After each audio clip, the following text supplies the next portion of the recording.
आज हम लोग बात करेंगे बार बार सांस फूल जाती है, जिसे इंग्लिश वर्ड में डिस्पेनिया कहते हैं। मेडिकल भाषा में चलते समय, बैठते समय, सोते समय अचानक सांस फूल गई, घबराहट बढ़ गई, क्या क्या होता है, क्या इलाज बनता है, क्या ट्रीटमेंट, क्या मेडिसिन, सब चीजें बताएंगे। वीडियो मेडिकल छात्रों के लिए खुद से दवाई लेने की सलाह नहीं देती। डिस्पेनिया सांस फूलना या सांस लेने में कठिनाई होना।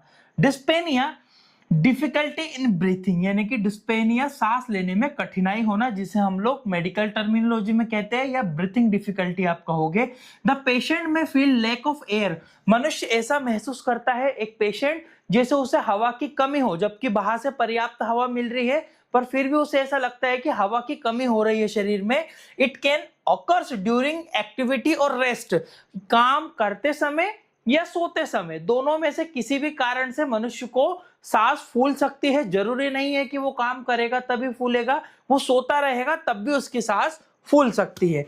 Dyspnoea is a symptoms not a disease, सबसे इंपॉर्टेंट चीज, डिस्पेनिया कोई बीमारी नहीं है, डिस्पेनिया एक लक्षण है। सांस फूलना मतलब कोई बीमारी नहीं, बीमारी का लक्षण हो सकता है। उस बीमारी को आप कैसे पकड़ोगे वो जरूरी है, मैं बताऊंगा आगे।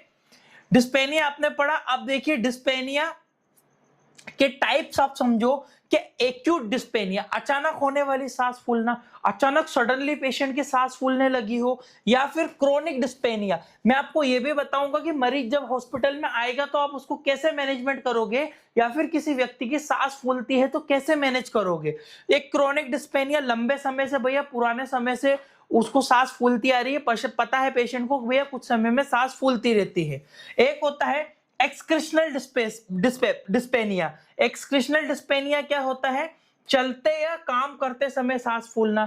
एक होता है रेस्टिंग डिस्पेनिया। रेस्टिंग डिस्पेनिया का मतलब होता है कि आराम करते समय, मतलब मनुष्य आराम करता रहेगा पर फिर भी उसे सांस फूलेगी। एक होता है नेक्चुरियल डिस्पेनिया, यानी कि रात में सांस फूल जाती है, पेशेंट सोता रहेगा और नाइट में उसकी सांस फूलने लगती है। एक होता है ऑर्थोपिनिया, यानी कि लेटने पर सांस फूलना, मनुष्य लेटा रहेगा, सोता रहेगा और उसकी अचानक से सांस फूलने लग जाती है। आगे बढ़ता हूं मैं कोजेस में। सबसे पहला कारण एस्थमा का बनता है, यानी कि अस्थमा वायु मार्ग को संकुचित कर देता है। पेशेंट को क्या होता है, एस्थमा की कंडीशन में कॉन्स्ट्रक्ट हो जाती है, जो आपके जो वेसल्स वगैरह होती है आपके लंग्स के अंदर, ये सिकुड़ जाती है। ठीक है। COPD chronic obstructive pulmonary disease जिसे कहते हैं। सीओपीडी लंबे समय तक सांस लेने में परेशानी रहती है, पेशेंट को क्या होता है, बहुत लंबे समय तक सांस लेने में क्रोनिक हो जाती है। क्रोनिक मतलब घाव बन जाता है वो, ठीक है, मतलब लंबे समय से हो रहा है। ठीक है।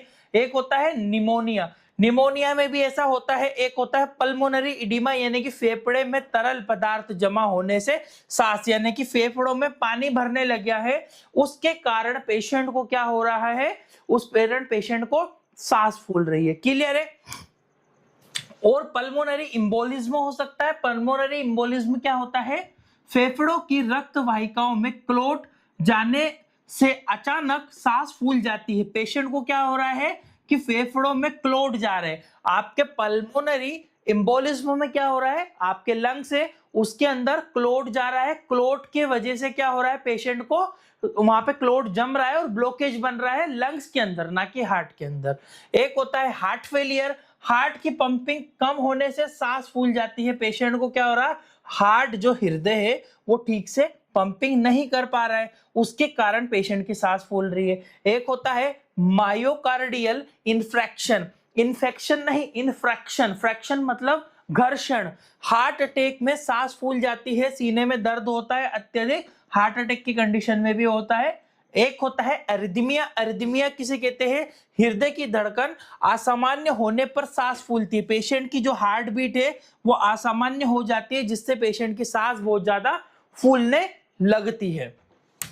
अब आता है अदर इंपॉर्टेंट कॉजेस। एनीमिया, खून की कमी में भी ऑक्सीजन की कमी होती है और पेशेंट की सांस फूलने लगती है ऑक्सीजन की कमी के कारण। एक एंजाइटी सबसे बड़ा रीजन बनता है। एंजाइटी तनाव के कारण, चिंता या घबराहट में सांस तेजी और असहज हो जाती है। मतलब पेशेंट क्या होता है, एंजाइटी रहती है, किसी पेशेंट को तनाव में रहता है, एंजाइटी की वजह से क्या होता है, उसकी सांस बहुत ज्यादा फूलने लगती है। एक होता है ओबेसिटी, मोटापे की वजह से भी होता है। और एक पुअर फिजिकल फिटनेस, यानी कि आप ठीक से आपकी बॉडी का फिटनेस का ध्यान नहीं रख रहे हो, इसकी वजह से भी आपको सांस फूलती है। आइए लक्षण समझते हैं भैया। शॉर्टनेस ऑफ ब्रीथ, सांस लेने में दिक्कत हो रही है पेशेंट को, फास्ट ब्रीथिंग, जल्दी जल्दी सांस ले रहा हो पेशेंट, थक चुका हो, ठीक है।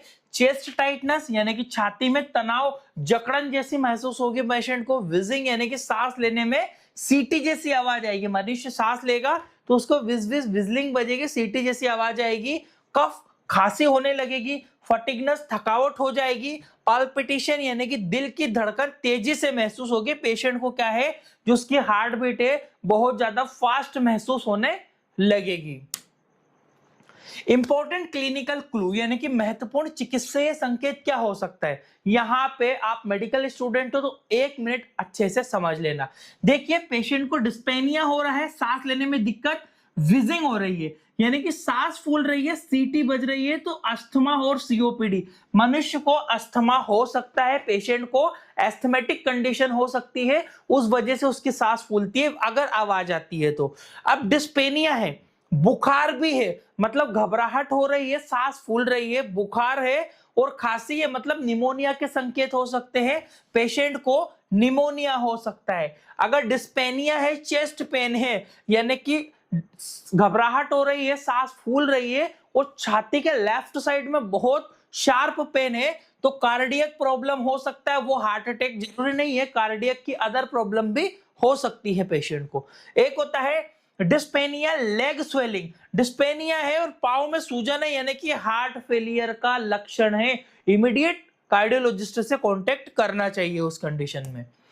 डायग्नोसिस क्या बनती है, पेशेंट आया, पहला मेडिकल हिस्ट्री, रोगी को पुरानी बीमारी, दवाओं और लक्षणों की जानकारी ली जाती है। पेशेंट आएगा, बिठाया जाएगा, आपको पुरानी बीमारी तो नहीं है, सारी चीज कंप्लीट मेडिकल हिस्ट्री लेना है।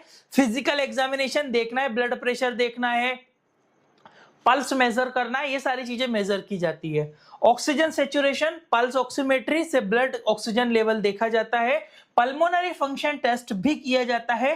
पल्मोनरी फंक्शन टेस्ट एक ऐसा फंक्शन टेस्ट होता है जिसमें क्या करता है, फेफड़ों की वर्किंग जांचने के लिए पल्मोनरी फंक्शन टेस्ट यानी कि फेफड़ों की प्रॉपर, लंग्स की प्रॉपर वर्किंग हो पा रही है या नहीं हो पा रही है, उस चीज को हम लोग इसमें मेजर करते हैं।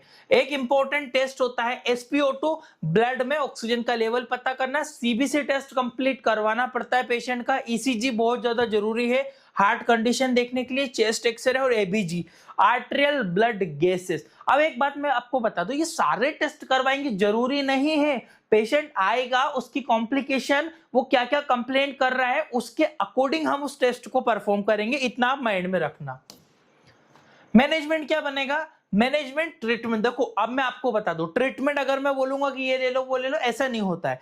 पेशेंट आया, आपने आइडेंटिफाई करा कि भैया पेशेंट आ क्यों रहा है, पहली चीज है वो बोलेगा भैया मुझे ऐसी ऐसी दिक्कत हो रही है, ऐसे समय एंजाइटी है, सीओपीडी है, अस्थमा है, निमोनिया है, हार्ट में प्रॉब्लम है, ये तो आपको देखना पड़ेगा ना, उसके बाद ही ट्रीटमेंट। बस बेसिक मैनेजमेंट की बात करूं तो treat the underlining the cause यानी कि कारण का इलाज आपको करना होगा पेशेंट के।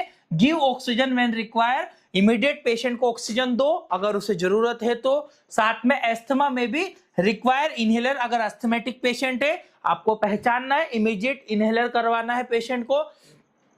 इन्फेक्शन में भी रिक्वायर अप्रोप्रिएट ट्रीटमेंट यानी कि अगर इन्फेक्शन है तो प्रॉपर ट्रीटमेंट बहुत ज्यादा जरूरी होता है पेशेंट का।